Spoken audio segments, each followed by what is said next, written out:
Okay, welcome everyone. So this is a little bit spur of the moment, except it was a little bit premeditated too, because I actually brought the tripod, which I don't normally do that. I was like, I'm going to be meeting with Mike White, who actually I'm excited for you to tell us the name of your company. Zero Infinity? Zero Infinity One. Zero Infinity what? One. Zero Infinity One. Okay, cool. He's got both ends of the spectrum. Yeah. Love it. Okay, he'll tell us why. But yeah, I met Mike actually online last year. Yeah. And when I moved to Austin, I looked him up because he's in entertainment. He's in like emerging entertainment. And my whole thing is transform popular culture, transform entertainment, and bringing consciousness into like more and more into the world that we're living in through entertainment, through art, through conversations. And so we're at the Magnolia Cafe in Austin, and we're talking about his amazing business and like where it's gotten to now. And that's our amazing waiter at Magnolia Cafe. We got to shout out. Yeah. It's cheap. Everybody It's also cheap. This, come here. Totally. We were initially talking about all sorts of things, but just how Mike has had a couple of really successful businesses. Yeah. Like a really successful restaurant out in, where was it? It did really well. In Ottawa, Canada. In Ottawa, Canada. Okay. Okay, for 4 years. Yeah. And then had an interesting surprise ending to the business. 4 years and 4 days in, it burned to the ground. So we would have like an annual birthday party for the place, and so each year the party was as many days as years had gone by. So the fourth year was a 4-day party, and I was like, by the fourth day, I went up to the storage closet and I was so tired. I was like, I can't do this. I can't do this anymore. Wow. And then the place burned down. That's a manifesting. Yeah. So now we're moved into the tech space. So we'll let Mike tell us a little bit about that. You know what? I'm going to jump straight to where we were in our conversation. Please. Because what I have realized, I guess, now is that what happened then, God saved me by burning that place down, because I was ruining myself with stress. Wow. And so I know for sure that He saved my life. Like, I probably would have, just stressed myself to death. And not a good way for to go. various reasons. Because one of them being like that I just had this idea that you had to be stressed out if you own a restaurant. I think that's probably true for many people, isn't it?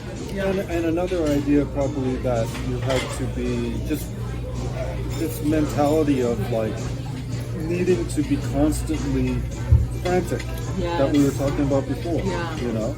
And so now I guess I have a new understanding that what we were saying, how do I really want to live my life? And it's not in a stressed out, frantic way. No. And you don't have to do that either to be successful. In fact, the better way is to just be on point with everything you're doing. And part of that is rest and, balance in life. Yeah. I mean, in general, like the best way to live life is in a way that is perfectly balanced, really, and then you're going to be most productive doing the things that yield the most results because they're lined up with who you are, then that's where the power is. Yeah. But it's also being, the rest and the balance is also being like open enough to receive the downloads and the messages from the universe, right? It's like when we're in that high stress, scarcity, fight or flight mentality, which is like where most of the world is, and also most of the world is struggling financially, most of the world is struggling, the truth is that if everybody could slow down, meet their basic needs, know that abundance is on the way, know that they're taken care of, and that's a lot of fucking work right there. That is actually that is the work. Jesus said, this is the work of God, to believe in Him who He has sent. The real work is actually to believe in the one who he has sent, which if a person interprets that as being just someone else, okay, that's one way of looking at it. But if you realize that you're sent and I'm sent, Yeah. you know what I mean? Because I'm him now. That's how it works. Right. This is like, Right. And also the messages that are sent. Like it's like believing in that intuitive hit that I get, that it's so easy for me to just, if I'm in this busy mentality, and like, I suffer from this often, where it's like, oh, I didn't actually take the instruction that I was given. I was given the perfect thing to do for the situation that I was in, but I didn't do it. and you didn't Right. do it because you didn't believe. You take action because you believe it's actually going to yield a result. Yes. You know? Yes. The only reason we don't take action is because we're not fully convinced that it's actually for sure. Right. Because Because we don't trust ourselves. Matteo De Stefano recently, and he's like this really big guy on Gaia, and he's awesome. But the last 48 hours, it really kind of hit me. Like he's like, we're so unworthy that like we don't deserve the things that like we're not good enough for God. Wow, like I'm not looking people in the eye as I walk down the street. I don't think that I'm worthy to like have their adoration back. But it's like we're all God, and like I am totally worthy to look somebody in the eye and smile. We're all one. We're all one. And how are we like cutting ourselves off from abundance and truth and like joy? You said that you were struggling in your previous business, and then all it took for you to start flourishing was like just the belief like that you were successful. Like that was it. I thought to myself, okay, how would somebody be thinking how would I think if I was if I did this all the time? If I had tons of restaurants and they, of course we're always successful. Yeah. I would just think that way. I wouldn't. It would just be, an assumption. Yeah, I would assume. Of course it's going to do well. Yeah. Yeah. And so I did that, and it of course worked. Okay, so did you believe that, and then you started to take the actions that a successful person would take, and what did you say about that? The change was just the simple change in my thinking. Yeah. And then I guess my actions just followed, right? Things did just come. Like they did. Like the opportunities just started rolling in simply because we shift our mindset. It's true. And instead of having to stress again over what do I do? And having to chase things, it wasn't like that at all. Yeah, like the opportunities literally came. Just rolled in. Through the door. Wow. All the time. That's amazing. So. That's amazing. Now Mike is operating in a totally different space, but really far out there. Will you tell us a little bit about what it is? Technology. So, I have been doing technological experiences since like 2005. It was advertainment, and a lot of it was like games and stuff for brands. In 2016, I got into, after the restaurant burned down, I was like, what do I really want to do with my life? Yeah. And that got me into XR, extended reality, and which is so in line with the times. I started having these experiences that were like they were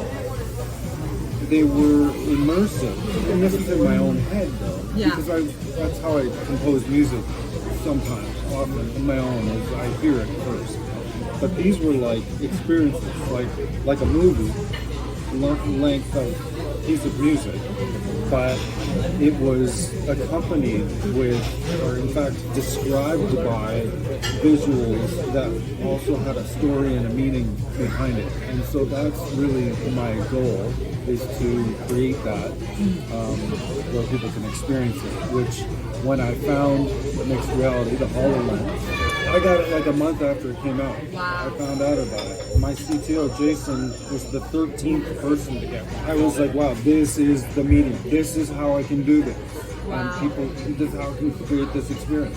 People don't even know about the technology. It's out there. It's available to consumers, but there's Yes. no real use for it. So the thing with VR is you're immersed completely in a different world. Gotcha. Generally cartoony right now. We do integrate the device into our system.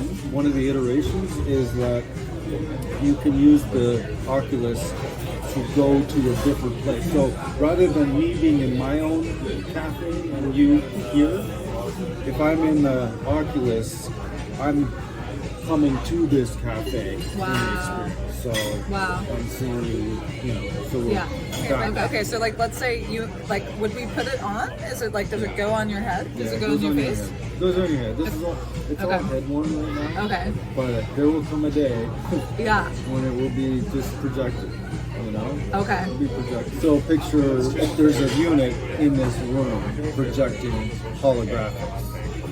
So we might be sitting. This is a good format. In fact. Yeah. And the experience happens while people are eating and drinking and socializing. But he's actually a character of the movie. Wow. And he comes over and says something to us, and he says something to everybody, maybe, and then something happens outside, and all it is virtual, Okay. And so we're sitting, we don't know what's going to happen. The story unfolds, but it's not on a screen. So it's all happening holographically around us, and we could be meeting in real time in the same space holographically. From different places. Dude, that is so freaking awesome. The technology is a means for me to realize the concepts that I've had decades ago, right? Yeah. And I know I'm not the only one. There's other people out there, too, but same thing, right? So, but I just know, I guess it comes down to that. Without being overly confident or cocky or anything, I do I believe what I'm doing. You know what I mean? Yeah. And will you just real quick tell the audience, like, what is the vision with what you saw? Like, because when you and I first talked, like, you painted, like, kind of like a spiritual experience. Yeah? Will you share kind of, and it doesn't have to be that esoteric if that's not true for you right now, but, like, we're going all the way let's do here. it. Let's do it. What's the vision? That's the gold right there. This is it. So, I want to create an experience that's like a movie that describes the multiple dimensions of reality that exist. So, we talk about, for example, the spiritual world, and like people used to understand things in terms of like angels and demons and things like aliens, whatever it may be, but like humans have experienced other dimensions. So I don't, it's a mystery. And these kinds of experiences for me are, the music comes first, and the music kind of lays out the timeline, and then what happens is described by the music, I guess, So I don't really know. I don't know all the answers to it, and I think there's also like an ambiguous nature to it. It's kind of abstract. So I want it to be personally interpretable. Yeah. Like art. Like art. Yeah. Exactly. Yeah. Spoon-fed, not like, not purposefully like preaching a certain message. Yeah. Like it's gonna teach me. Too. Yeah. So, but it's clear that there's something powerful coming through, and it's been so clear to you, like that you've gone on this whole development of the technology itself in order to be able to get the message through. Like the technology didn't exist, so you took it upon yourself to create this whole tech business, which is going to have all other kinds of ramifications, and probably where, like, ultimately the funding for your vision and your artwork is actually going to come from is going to be from the tech. That brings something amazing into the world because you listen to the download. What? Believe it. Believe the download. That's probably the parting info, huh? And the beginning info. Like, start with the download and go from there. Amazing. Thank you so much. It's awesome. Yay. Thank you, Alexa. Yay.